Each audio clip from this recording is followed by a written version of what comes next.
curious about your opinion on that. Well, now that's, dapsone is one of the better agents to treat the persisters. And that's Is it one of the safe? ones, It's Huh? relatively safe. yeah, that's one of the ones I've gotta learn more about before I'm comfortable using, okay? Okay. Which makes me really glad that I have the IV treatments, because I might not have to use that.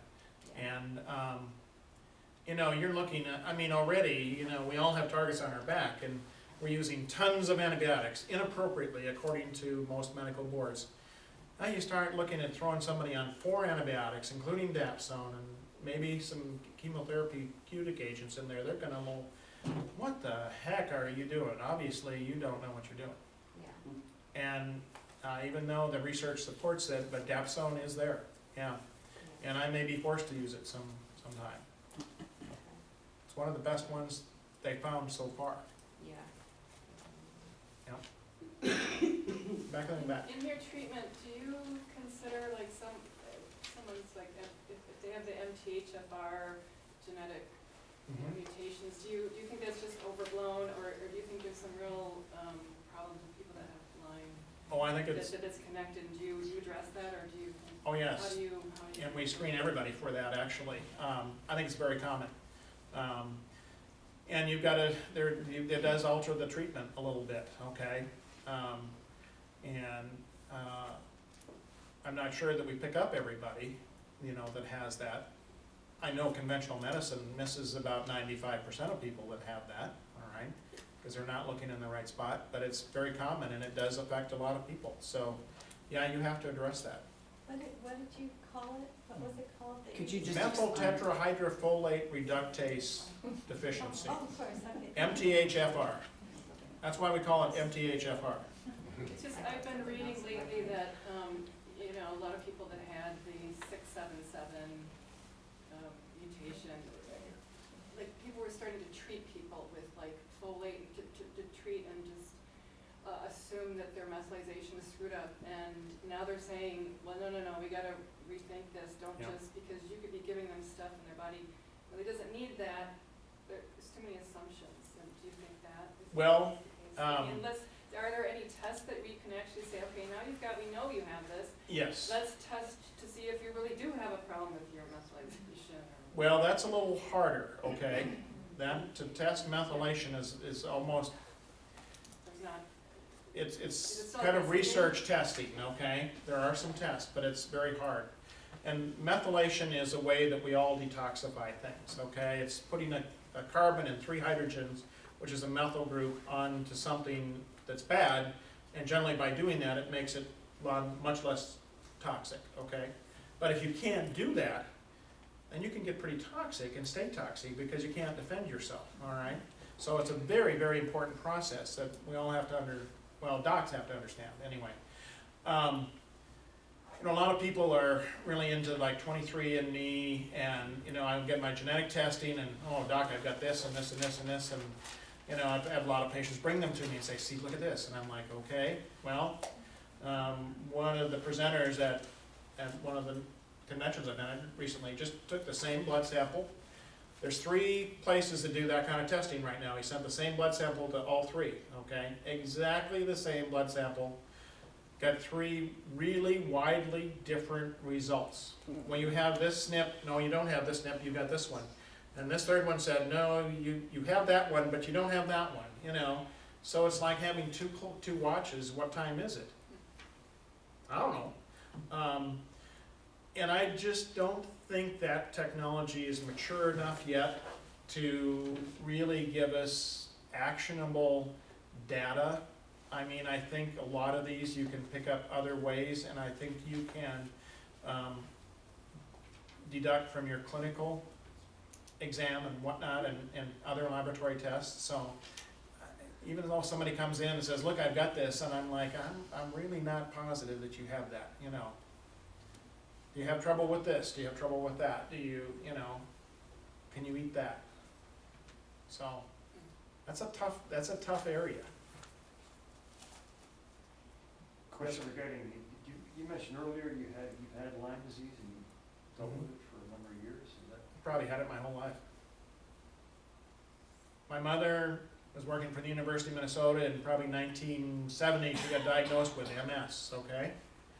Well, she had MS for 10 years, got treated largely with vitamins, and I've really tried to find the concoction. It's gone, long gone. I remember the name, but I can't figure out what it was. I think it was pretty high in vitamin D, which we'll come to in a second here. That's a good reminder. But she had it for 10 years and got over it, okay? She died last year, and after 35 years of being in remission of MS, one doctor finally said, questionable diagnosis of MS. I'm like, really? Okay, a third of her life. That's a pretty good remission, actually. She had Lyme disease, okay? And just treated with supplements. Well, she was a dietitian. She had a very, very good diet, and with the right kind of supplements, yeah. And there's all kinds of people walking around out here that have Lyme and have survived it, and maybe it's still in their body, but are doing pretty well with it. I mean, otherwise, this wouldn't be a very good place to live. Yes, sir. Is there any type of insurance that you take at your clinic? First of all, most insurances, as soon as they hear Lyme disease, they run the other way, okay? No, ours is, our practice, like almost every Lyme doctor's practice, is cash-based. We provide you with a super bill that you can submit to your insurance. I actually am trying to get away from using Lyme. I use mixed bacterial infections right now, which some insurance companies will pay for, okay? It's kind of like, hypersensitive airways instead of asthma. And they won't pay for asthma, but they'll pay for hypersensitive airways. Good. I really like insurance companies, by the way. They're my best buddies, you know. I really like what they're doing for people and how they help people, and, you know. And the compensation package of the CEO of United Health in Minneapolis a couple of years ago was 1.6 Million. billion. Billion. Billion. 1.6 billion. And he was also the CEO of United Airlines at the time, so getting, I don't know, another couple mil at least there, who knows how much. Yeah, I figured it out. I'd have to spend $374,000 a day to spend that kind of money. Yeah, I fly airplanes. I could spend a lot of money, you know. But I tell you, after about a week, none of my friends would answer. They're tired. They'd be tired of partying. I mean, you know, I'd have to sleep sometime. I don't know that I could spend $374,000 a day. You know, isn't that gross? Yeah. If that poor soul could exist on 0.6 billion a year, and they put that 1 billion back into paying for Lyme disease, which in Minnesota they have to, because they've written a law, they have to pay for Lyme treatment, but for 5 years. And I guess they figure after 5 years, which is just about up by now, there's not going to be no more Lyme in Minnesota. It's going to be fixed. So, no, we don't accept insurances. You're free to submit it to insurance. I'm not a Medicare or Medicaid. In that case, you can't submit to Medicare or Medicaid, okay? And the wisdom of our government in Washington last year said that, well, if I'm not a Medicare acceptor, then if I write a prescription, even if you come to see me and pay your own money and go to the pharmacy and pay your own money, that prescription is no good. And some pharmacies stick by that and some pharmacies don't. But that, I think, is a little egregious. So that's really Big Brother. Yes, sir. What is your opinion of the effectiveness of Rife machines, and do you ever use them in your treatments? Okay. My experience, and is the same with just about every other Lyme doctor, is that Rife machines, occasionally they will work really well for an individual, okay? The majority of people, their experience with Lyme is they're going along at this level, they use the Rife machine, they herx, and they come right back here and they herx, and they come back here and they herx. You know, if I generate a herx, if you're going along at this level and I generate a herx, I want you to come out here. You paid for it, I want you to get something for it. You know, when you keep doing this, but you don't get any better, and it's like anything else. For some people, they work really well, but my experience has been way less than 10% that they will work Now, having said that, there are some other technologies that are Rife-like. There are electronic technologies which seem to work better, okay? And I treated, there was a whole family, and he happened to be a physician. He had a wife and 2 daughters. I treated their whole family. The wife and 2 daughters told him, literally, stay the blankety-blank away from me with that blankety-blank Rife machine. In about 16 to 18 months, all 3 of them were back feeling normal and fine, okay? Not touching the Rife machine. He refused antibiotics. He's a doctor. I don't know why. He was obsessive compulsive about his diet, about supplements, about everything else. Last time I saw him was 2.5 years into it. He was still using his Rife and the coil, and he was maybe 20% better, but he was sticking with it. The rest of his family would leave him home and they'd go out and have fun. His daughters were back in college doing fine, and he was still sitting there suffering. So did the rest of the family have the light treatment? No, that was way before I had the light treatment. Oh, They were just conventional. So the experience, unfortunately, is not very good with Lyme winter ducks and Rife machines in general, okay? But I wouldn't totally say that technology is not good. It's good for other things.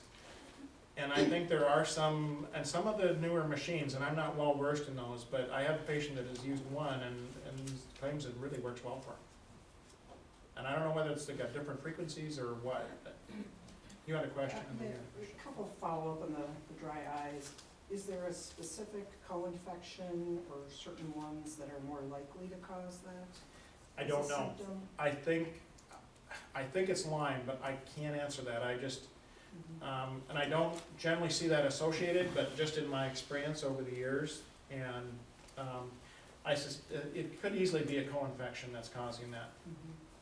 And so you probably don't have an opinion as what type of treatments might help that specific symptom It's kind of like in treating, general? you gotta treat Lyme. How do I get rid of that? I just found out spontaneous nosebleeds, Bartonella.